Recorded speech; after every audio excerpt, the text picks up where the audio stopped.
No, but just going back to. You sound just like Bob Geldof. Oh, I can't be bothered with this. He's trying to say. What can't you be bothered with? Just because I think I've got a good point. What? Don't mess around with a mama. That's not the point. Don't put your daughter on the stage, missing work. Well, what are you talking about? It's just that I think there's too many animals knocking about. I mean, I know you love your cat and what have you. Waste of time, though. What do they do? Well, they frighten you. Well, yours is mental, though, isn't it? He's sitting there, and the cat right behind him, I think nearly shut himself. Well, your cat is crazy. It does go through. It loves. Because it's got claws, big old claws. Of course they have. It's a cat. Yeah, but no, most cats don't come leaping at your ghoulies every time you sit down with a lovely warm hot cup of tea. Aren't they pointless, though, Steve? Well, I've always had a problem with pets generally. But cats the most. I was saying to Ricky about, I don't know why, out of all the animals that Dick Whittington could have took with him on his journey. Again! Forget the cat. Forget it. What's he gonna do? Okay, you've got to walk to London because the streets are paved with gold. You can take any animal. What do you take? It wouldn't be a cat, because it would keep wandering off. You do double the distance. Try to get it back. Come here. They don't listen to you. I can't be dealing with them. I agree, you don't get enough affection back from a cat. A dog, it loves you, it can't get enough of you, but cats, they're very snooty. Well, they're cool, aren't they, cats? They're cool, independent. I like dogs as well, I like all animals. What would you take with you? What, if I was Dick Whittington? Yeah. And where's he walking from? Like, I don't know, wasn't it Bristol to London or something? I don't know. Again, it's a bit hazy, this isn't well documented. But couldn't he, I mean, why is he taking a pet and not a mate who... I'm not interested. I try and learn and you don't help. There's a track from the new Amy Mann album, The Forgotten Arm. It's called She Really Wants You. XFM 104.9, Ricky Gervais, Steve and Karl Pilkington. Brilliant. Talking about technology, sometimes being a waste of time. Yeah. You know, when you came round the other night, before you came round, I'm sitting there, just at the computer. It's a hot day, wasn't it? As you know, I was in my shorts. I was tucked in. I didn't get them out till you came round. Just my own business. Jane got some wax strips, and she went, "Oh, let me just do your back." I went, "No. Right? I haven't got a hairy back. I've got a couple of wispy hairs on my shoulders, probably about 20 either side. Nothing to worry about. It's not like I look one of those people that's like a gorilla on the beach." I assume your back looks a little bit like Carl's head. Exactly, yeah. And she went, "I'll just do this." I went, "No." She put it on the back, and she ripped it off. I went, "Forget it." She went, "I've got to do the other side now." I said, "Forget it." Right? And, oh god. I let her do the other side. It's ridiculous. It's so painful. And I've hardly got any hairs on the back, right? So, it made me think of something that I'd heard about. There's a thing that you can do, and I don't know why, for people with really hairy backs, and people who are hairy all over, okay, called back, crack, and sack. They do your back, and there's some people that do look like little monkeys. Yeah. Right? Yeah. They do your back, they do your arse crack, and they do your balls. Oh. In that order. Oh, again! Always a question that doesn't matter. No, it does, because what I'm saying is it done from the top all the way down? It's not done in one!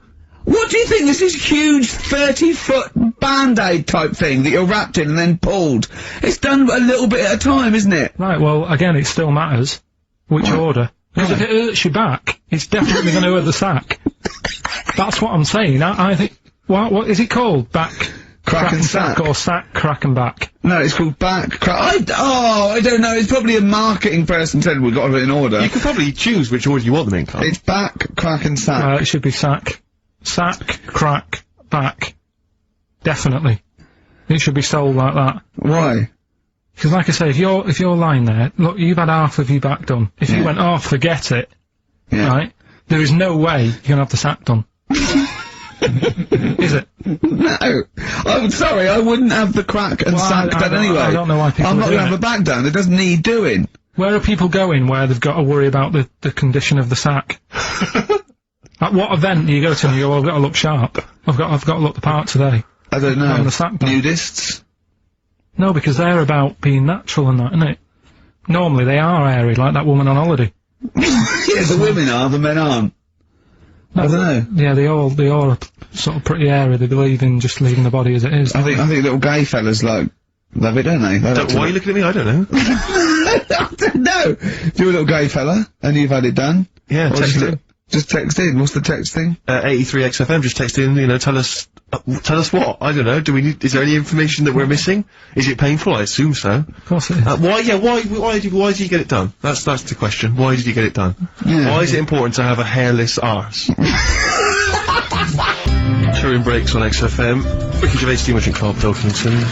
Karl, are we doing your, story with a song? Is that what you want to do? Yeah. Well, Excited about it. like what was it the other week? We did, Babushka. Babushka. Yeah. Pinball Wizard. You said if he's deaf, dumb and blind, he doesn't even know he's playing pinball, which is... I just said, don't go putting money in it. That's all I'm saying. Let him play pinball, but don't waste 20p or whatever. Good point. This week, right, do you know I was saying... It is a good point, actually. It is a good point. Again, though, it wasn't a documentary. It was just, it's not, didn't really happen. Yeah, well, do you know I was saying sometimes I listen to song, I like a song to be obvious what it's saying. Pinball Wizard was a good story. You need a song to be obvious. In the ghetto, as a kid growing up and all that rough area, gets killed for nicking cars and messing with guns and that. Living in the city, growing up in New York, rough area, how you cope with it and that, right? But they've got to be as simple as that. Otherwise, I'm not that I've got a brand new combine harvester. It's about like machine. It's brand new. Yeah. It's brand new. But, even though it's new, he's willing to lend it out to other people. That's incredible! Always a new twist on things. Always a new twist on things. But you say about travelling and that, you like travelling and stuff, but why? Because I've seen and experienced extraordinary things. I went to Kenya once, I met a man who was a vigilante. He was cleaning up his neighbourhood because the police were too corrupt to do it, carried a sword, and, he was extraordinary. He'd been attacked, but he didn't care, he fought them off. He was trying in this little slum area to try and instill some law and order. He had to arrest his, brother-in-law once. It was a fascinating story, and he was an extraordinary man. I went to Manchester, and I saw two lads with big heads and webbed feet looking at a house. There was a horse in the living room. I mean, that's living. Leave it then. Listen, I didn't realise it's like 7 minutes to, right? Well, come on then. Well, let's do Rockbusters, Yeah, do Rockbusters, and you got Monkey News. Well, we'll see if we've got time. No, we got to do Monkey News. Right, listen though, Justin, if he's out in the office... Oh, look, just quick, do the Rockbusters answers then. Have you got a winner? No, I don't even know the answers, do I? Pick one. Alright then, the first one. Right, I just got the plastic cut. Right, the first one was, when I'm ill, I throw up horse food. Right? Yeah. That's the clue. The initials were IH. I got this one. And that I must say, that was I sick haze, because when you're ill, you're sick. What do horses eat? They eat hay. I sick haze. I sick haze is the answer. You got that? Second one, that garden tool you've got, it's not yours. What you doing with it? Right? ND. That was different. That was what's a garden tool? A rake. Right? If it's not yours, what have you done? You've nicked it. You've nicked Drake. You've nicked that rake. Nick Drake. Nick Rake. Right? So that's ND. So you got that. That's fine. No, that's fine. That's fine. The third one, that male sheep sounds well fed up. Go on. What's up with it? That was TR. Yeah. That was that ram. That's a ram. That's a male sheep. It's fed up. It's moaning. Moans. Ramones. The Ramones. So they got that as well. Let's give it to Jenny McKean from Isle of Wight, because she's got all three of those answers, and, Right, straight on to Monkey News. It better be no, let's play a record. We've got to do Monkey News. It's only 5 minutes to go. We've got time for a record and then some Monkey News, surely. Oh. Bit of XTC. Oh. Making plans for Nigel XTC. Okay, let's play the jingle. Oh, chimpanzee that Monkey News. Right, this happened in, Pittsburgh. Right? There was a rock band, and they've got this studio in Pittsburgh and what have you, and they're laying down tracks and stuff like that. And in the studio that they use, right, there's this monkey works there. Right, I love the way he throws that in. Like he throws that in, this monkey works there. No, it's just got a little gig there. He sort of, it carries the equipment in, guitars, stuff like that. He doesn't. He does. No, he doesn't. He just sort of cleans up after the band. No, he doesn't. Emptying the ashtrays. Doesn't happen. Sort of stuff. It Doesn't does, happen. That's the gig it's got. Anyway, right. Gets women out of the crowd that they want to, with one arm. drag them back. So anyway, right, so the band's in the studio, right, and one of the band members brings some A&R fella to the studio to have a listen to the latest track, right? Yeah.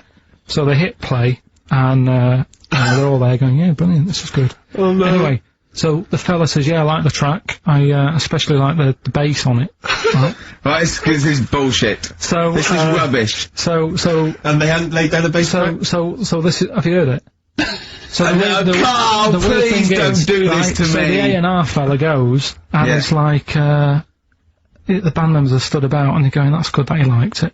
And I'm saying, yeah, but what's he on about with the bass? So they played it No, back. this is rubbish. This is absolute rubbish. Where did you get this from? Please, because we never get Where to the did end. you Let's get hear it. this? Is absolute nonsense. So they played it back. Yeah, right? and it's the chimp playing bass. Definitely not. So they were like, that's weird, we haven't got a bassist. Anyway, so they go, well, whatever, right? So We they haven't leave. got a bassist. So, They so go, whatever, let's go home. oh, forget it. Just to recap, you're convinced then that the teachers are asking you to keep diaries so they can keep tabs on you, and then to continue the diary. As there were more problems happening on the estate, they started to add Saturday and Sundays to the school diary to keep an eye on what we were doing at the weekend. I struggled to fill it on a Sunday, as the shop I got potatoes and bread from was shut on a Sunday. I had to go over to Shepherd's Bush to meet someone. I got the tube. There was a badly burnt man on the tube. It's amazing how the body can continue through quite a lot of bad stuff. It got me thinking about how much stuff you could remove in your body, one by one, without dying. If it was a competition, the cockroach would win, as it can live for a week without a head. I just mean, like, say if, you know, they run out of ideas for TV programmes and that, right? They get someone who isn't well. They go, look, do you mind if we make a programme on you? And what they do, they sit them in the bed, and they go, right, what we're going to do now is take out the heart, but replace it with a pacemaker. Right, go on. No. Sorry.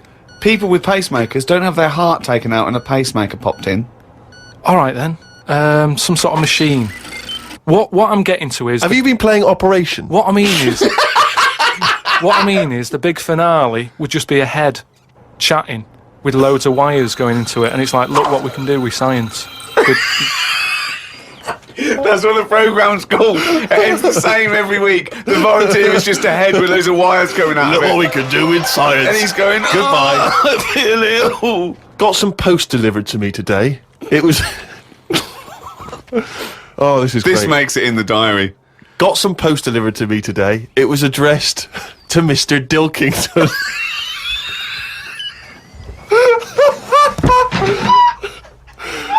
I don't know why that's so funny. Oh, God. I got some post delivered to me today. It was addressed to Mr. Dilkington. I opened it and the first sentence read, Dear Mr. K. Dilkington, you're one of our most valuable customers. I put it in the bin. Thought I would learn some new words, as Steve always says I don't use enough different words. I read in the Fortean Times that the word whew means an ugly female ghost with drooping breasts. What do you mean? Is that how am I pronouncing Who's that right? using that Woo- word? woo- Who is woo. using that word? It was just W-E-W-E. Let's call it a woo. An ugly female ghost with drooping breasts. I think I'm right when I say there are too many words in the world. I don't think I will ever get round to using the word woo. Watched a health programme. Wasn't watching it properly, but heard some doctors say that we only get so many heartbeats in a lifetime, so don't do too much exercise. I told Suzanne, and she said I probably hadn't heard it right. We got talking about death. Suzanne said she didn't like thinking about it. I said she might end up being a woo. I was chuffed as I'd managed to use my new word. I went to the supermarket to get tonight's tea. On the way, I stopped and looked in the fishmongers at all the different fish they had in the window. It's like a child in one of those kids' TV shows. I know. Mr. Pilkington went to the fishmonger. He stopped and looked at all the fish in the window. Hello, Mr. Dilkington, they said. There was a newspaper clipping stuck on the glass about a two-headed fish that they've made in Taiwan. I don't see the point in doing this, as a fish having two heads ain't going to solve the world's hunger problems, as the head is the bit you throw away. Invent a fish with two bodies, and I'd say well done. Good point, isn't it? Suzanne watched one of her favourite TV programmes. I've told her the telly only goes on if there's something she wants to watch. If there's nothing on, she has to talk to me about stuff I've learnt. Like Descartes. Watched a programme on him the other day. He is the one who said something like, I know I'm about 'cause I dream. Doesn't work for everything, 'cause ants don't sleep. I don't know if I'd like that or not. You don't know if you would like it if you didn't ever Not sleep. sleeping. It's just one long day. I don't know. Don't know how you put up with that. Do you think it'd be a good idea? No. Why not?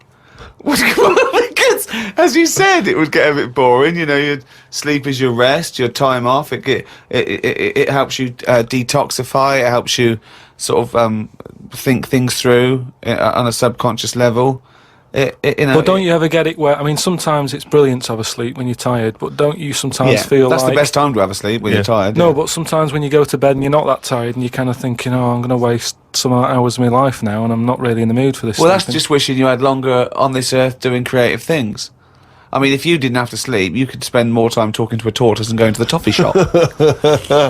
Well, it's that time again. If you'd give us the jingle, please. Oh, chimpanzee life.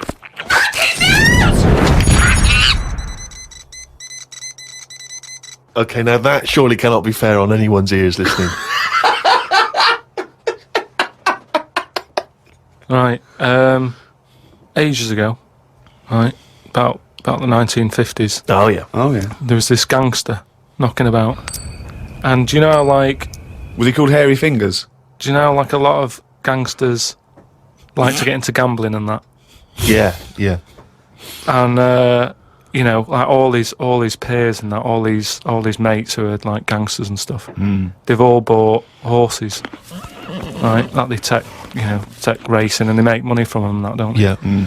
So anyway, he And was Chuckles the Seagull was no different. like, and he was like, yeah, that's a good thing to get into. I might get into a bit of that, right? So he gets himself this horse, right? And there's a big race coming up. That's why he's a bit of a last minute. And the jockey turns up and it's fine. He's a human jockey and it's fine. Excellent. Okay, well, that was another podcast. So anyway, please listen. Oh, hang on, next. there's more, there's more. Oh, Hang go on. So anyway, this big race is coming up. He's like, I've got to be involved in this because definitely. I can make a lot of money out of my horse here. Choose the jockey wisely, then. So he says to his mate, he said, look, I've got myself a horse and that. He said, we just need a jockey, get someone to sort it out and what have you, so we can get in this race. So Go to the jockey club. Loads His of mate's people. like, yeah, all right, I'll have a word and that, have a look round and that, see if there's anyone decent. And the knocking out good there. thing about jockeys is there's never been a shortage of jockeys because a lot of them don't make the grade. So there's always too many jockeys to go round. Always too many human jockeys. Yeah, there's never a problem getting jockeys. Fine. Go on. So anyway, right, so his mate says, look, I'm having a problem getting a jockey. Seems odd Oh, because no, this Ricky's is just been weird. saying... No. He's just been saying there's not a problem. What do you mean? So Just because the main problem was, Go on. a lot of jockeys were aware of this gangster and were saying, I'm not getting involved with this guy. The chances are I won't get paid, you know, he's a gangster, it's not worth it. would do it if it was a gangster asking you. You'd be scared of the consequences. So anyway, he's saying, look, don't be coming to me with problems and that, right? I've got the horse, I want it in the race, sort it out. So they're like, oh, but boss, and he's like, don't give me any of that. Go Exactly. sort it out. They do what he says, so any jockey would do it. Go on. So anyway, so the day before, The big race, yeah. Left it to the last minute, okay, but yeah, fine. and he says, have you got a jockey then? They're like, yeah, but, and he's going, don't worry about it, have you got a jockey? Yeah, but, and he's like, look. He wants to say, sure, yeah. So, they won't. he's saying, has he ridden their horses before and that? He said, well, yeah, he has, but mainly, and he's like brilliant. And he goes, yeah, but mainly in like a circus. in the jung... No, like in the circus and that. He'd worked with horses and stuff. In the apparently. circus. It's fine. So he's like, It's fine. that's enough. That's all I need to know. Well, they'd be too heavy because circus people so- are quite built, aren't they? They're said a bit so- heavier than the jockey because the jockeys are about 8.5 stone. He said, brilliant. Get him down there and that, right? Anyway, the race happens. He didn't want to meet him beforehand, he wasn't worried No about that? point, not bothered. no. As far as he's concerned, It's all he's sorted. putting his money on it and what have you. Right? Sure. What happened is they were trying to make him put on the jockey outfit, Yeah. but for some reason it didn't fit that well. Sleeves And that- too it was- short, it was legs too long. It's that sort of problem. Okay. So they let him, like, you know, wear his stuff that he wore in the circus and that because it's comfortable with that. He's happy with it. Do you know what I mean? of That's what course, he's happy with. Anyway, race starts and what have you. This horse straight out the track and that high speed, right? This jockey's got a really big grin on his face. He's loving it, right? Everyone's cheering, going, "Who's this? Who's this jockey?" Yeah. It's amazing. Never seen him before, and yet look at him. But they can see his face clearly. Anyway, gangster's happy in that because he's won. But I just want to say the crowd can see the jockey, can they?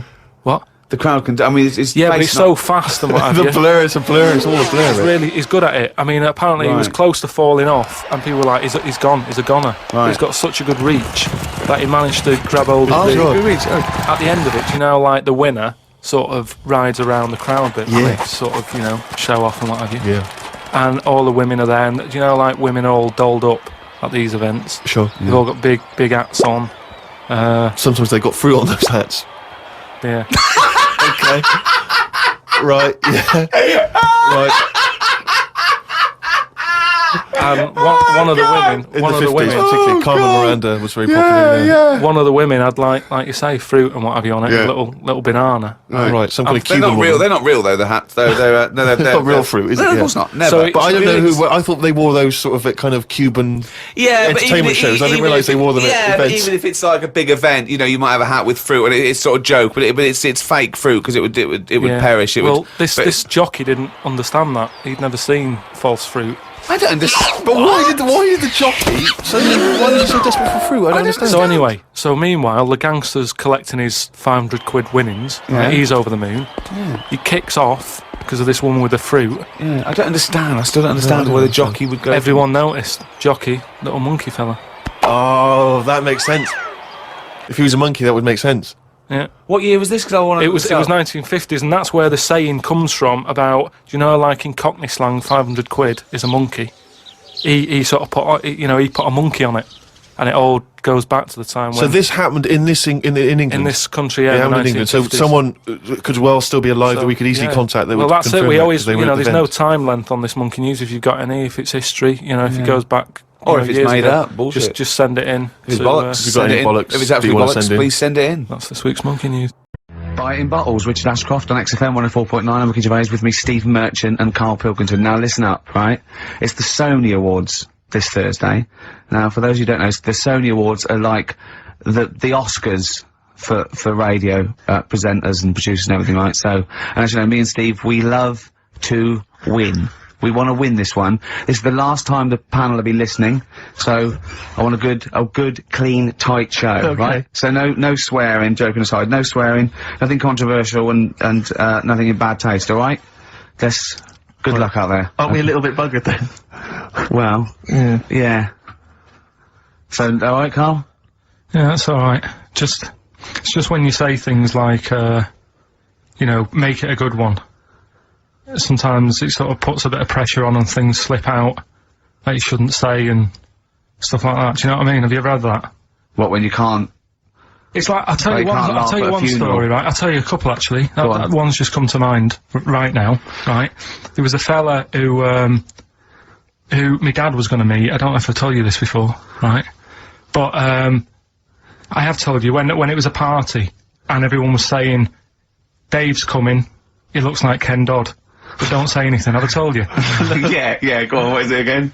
And everyone's like, right, and my dad's like, oh, I've never met him, I wonder if he does look like Ken Dodd. And everyone's saying, yeah, but don't say anything, Yeah. because you'll accidentally, you know, say it. And The unbunctious, you might go, you unbunctious to meet you. so the thing is, when this fella turns up, he did look like Ken.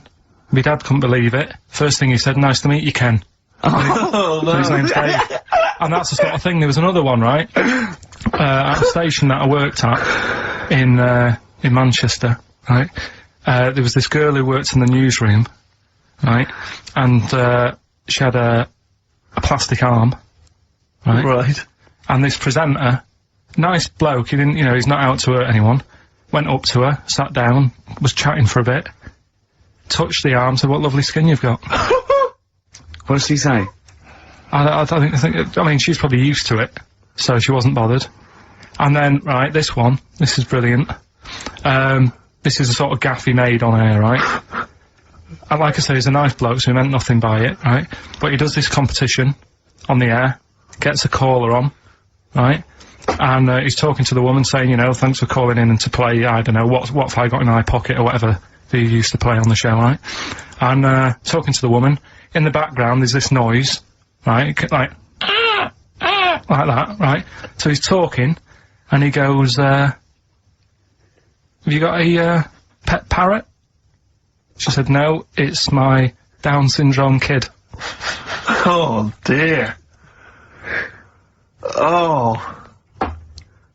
The thing is, awards don't matter. No, I don't think so. Play record? I don't think so. So we're not out to offend. or annoy. Appropriate words there. That's the Smiths and Panic. Don't worry about it, Carl. People know that you haven't got a malicious bone in your body. So, they know it's confusion. Don't worry. No, it did happen. So it's I know, yeah. So, what have you been doing this week, Steve? Well, I'll tell you what, at the beginning of the week I was, incredibly annoyed by Carl. Why? No, because I remember you had a little discussion with Carl a while back saying that, you thought he was lazy at times. Yeah. And, you know, you had various criticisms of his work. Yeah. And I got a call from him. He said, oh yeah, I should have told you, I had a phone call. Someone said that they were trying to get hold of Steve Merchant to offer him some lucrative voiceover work. Now, you know... That is money for old rope. It's money for old rope. That's you're in there for about 20 minutes and it's thousands of pounds. If there are children listening who are still at school, they should definitely, when the careers guy says, what do you want to do? Try and get voiceover work. Just become a voiceover artist. It's money for old rope. Yeah. So I can't believe my luck, because, you know, I love money for old rope. Yeah. And, I said, well, what's the information? He said, I don't know. I deleted the message. It was on his answer, and he deleted the message. I said, right, when did the message come? He said, last week. So he took a week to tell me that he had deleted the message. Why, just because it wasn't for you? I mean, I don't know how selfish that is, Carl. No, what happened is, right, I got back off holiday. I was at home. Yeah. So I called up my voicemail, right, because I can do that. Yeah. Remote access, right, because I've got to know what's going on at work. Of course. Called in, it was still my day off, I was going through the messages. Yes. Heard one from some company saying, we're after Steve Merchant. Yeah. We want him to do some voiceover work. Yeah. Right? I can't remember the name of it, but I thought, right, I'll remember to tell Steve. A week later. It doesn't matter, does it? You still got the message, and they... What message? Yeah, but voiceovers have to be done in the next couple of days. I didn't get the message. All I got was, there was a company, I don't remember the name, and they phoned you, they wanted voiceover work. How does that help me? There are hundreds of thousands of media companies. You didn't take down a number, you didn't take down a name, nothing. I was more puzzled why they'd want you to voice anything. He's having a go! I don't know what. No, but listen to that voice. You must be annoyed. You must be annoyed. I mean, talk about rubbing salt into the wound. No, but listen to you. Oh, God. I don't know how you think. I don't know how your mind works. Well, I was thinking there must be a tractor sale on somewhere. What do I care? No, hang on a minute. Wait a minute. Wait a minute. I don't care if they want me to advertise, you know, the latest designs in pirate fashion wear. I will do a voiceover because it's money for old rope. I don't care what you think of my voice. Someone was interested. They were offering me money. And you decided arbitrarily, oh, they probably wouldn't want it. They probably made a mistake. They wouldn't like the way he talks anyway. I'll delete the message. No, the thing is, right, I get paid. A girl? I get paid to sit here on a Saturday, right? Play CDs and that, help out with the show, get you decent prizes. I think I do me bit. Sure. Right? It isn't about running your voiceover work. So hang on, so Carl, let me just get this right. If someone was ever to phone me, right, trying to get in touch with you, to offer you work, you'd want me to just ignore the message. That is what you're saying to me. You'd prefer that I deleted the message, I ignored it altogether. That's what you'd want from me to do. That's what you want me to do. What, someo's calling you for some Someone's phoned me, they say, oh, I can't, I don't know, I'm a friend of a friend, I've got your number, Steve, I would love to use Karl Pilkington for an well, you've never exciting called me, sex so has scene. it happened? Well, that's what I'm saying, in the future, if it was to occur, do you want me to just ignore it? Is that what you prefer me to do? Well, it's not like that, though. I did tell you, I told you the message. You didn't what? You told me a week later with none of the information I needed. Carl, that doctor called last week, that kidney's ready for that, little girl that you were doing that sponsored walk for. I forgot to tell you. Oh. I hope it's still alright, they keep it on ice, don't they? I think they do. Selfish, Carl. So selfish. And you've lost us a second. Beautiful bit of, Snoop on XFM, yeah? Kicking it with, Ricky old Gervais. schools, yeah. Sweet. Steve Merchant and, Karl Pilkington. What has happened to Karl? Because Karl, I thought, is, you know, is this sort of sweet little buffoon, almost childlike in his ways. You know what I mean? Like Charlie Brown after some sort of head injury. And now he's coming back like that, having a go at, not caring about voiceover work. It's like, because Heat have written about him a couple of weeks, it's like he thinks he's better than you in some way. I do care though, you're out of order saying that, right? Because I sorted you out with tickets for stuff. He doesn't turn up to. Carl, I received a phone call, you deleted the message offering me voiceover work, you're as bad as my agent.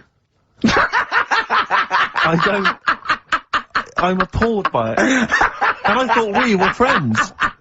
At least his agent, when he does it, is losing himself money as well. Yeah, exactly. You've got no comeback. You're still sweet. And to have a go at you've got a mank whine. Right? Voice. Like a cartoon Gallagher brother on Coronation Street. I mean, and yes, Steve does sound like a Wurzel, but that doesn't, do you know what I mean? What about Jethro? Jethro does well. Jethro gets on Des O'Connor anytime he wants. Just has to phone Des up. And he's on there. Straight on and there. he's whining like a Wurzel as well. So, you know, to say that is a rubbish... Alright, apart from that then, what else have I done that's wound you up? Well, that's a good starting point, because you haven't even apologised. No, it's a shock, because that's the first time I've let you down. And I didn't really let you down because I passed on the message. You didn't, well, we've been through it. You didn't pass on the message. Saying I deleted a message for you is not passing on the message. I mean, I just think what's happened is that you've got a little bit of celebrity now from the show. I mean, I've seen you being recognised in pubs and stuff, or people have come up and they said, are you Carl, because they've seen Ricky. Now, it just seems to me that you are not keeping yourself grounded. You are just, you cannot deal with fame, you've not got the intelligence to cope with the celebrity, and you're just becoming this kind of ego-driven monster. Now it's getting. That scares me, Carl. You're not the man I remember. Look, I put a lot of work into this on Saturday. This isn't even my proper job, right? Where were you in the week? Oh, he's got you there. What? Where were you in the week? I said, let's meet up, let's, you know, come up with some new features and that. Where were you? Carl, you phoned me about an hour before you wanted to meet. That is not what I would call... I mean, that is arrogance right there. That's the way I work. That's arrogance right there. That's ego right there. He couldn't go, when I came in, he said, where's Steve? I said, Steve can't make it. I had to tell him why. Steve was staying in to tidy up because his landlady was coming. This he couldn't get over. He could not get over that you couldn't make it because you had to stay with your landlady. He talked about it for about the hour when we were working. What are you talking? Last week I had a bad throat. You wouldn't tolerate that. You wouldn't accept that. When you had a bad throat, where were you? Why couldn't we do any work then? Because you were at home with your mum and your dad. You were on holiday, weren't you? Why didn't you get your mum and your dad to clean the flat? Oh, he's done it again! He's done you again, mate. Play a record. How has he done me? What? They live in Bristol. Yeah, the joke's on you. He couldn't get him to clean the flat. I don't know who's laughing at who now. Right, listen. Can we just go back to laughing at Carl? Okay. Because I know where we stand there. Okay, alright. Do you want to, That's the natural order of things. I know, yeah. The world's gone topsy-turvy. he's stepped out of the pecking order. Right, well, someone who I don't let down, right, are the listeners of this show. Do you want to, read out the prizes for Rockbusters? We'll get that one in. Are we not doing Rockbusters again, are we? Yeah. Well, it was a shambles last week. We cancelled it 2 weeks ago. What? I mean, there you are right there, Rick. I mean, both you and I, and let's be honest, we're the guys with our names on the poster. I know, It's supposed to be your show, and our faces. Exactly, and yet... we have to be on tube stations with people laughing at us. Yeah, well, they're not laughing at me, right? They're saying it was a good I don't know. idea. What do you think people think of the poster, Carl? Seriously? No, I don't want to know his opinion. It's just going to be insulting.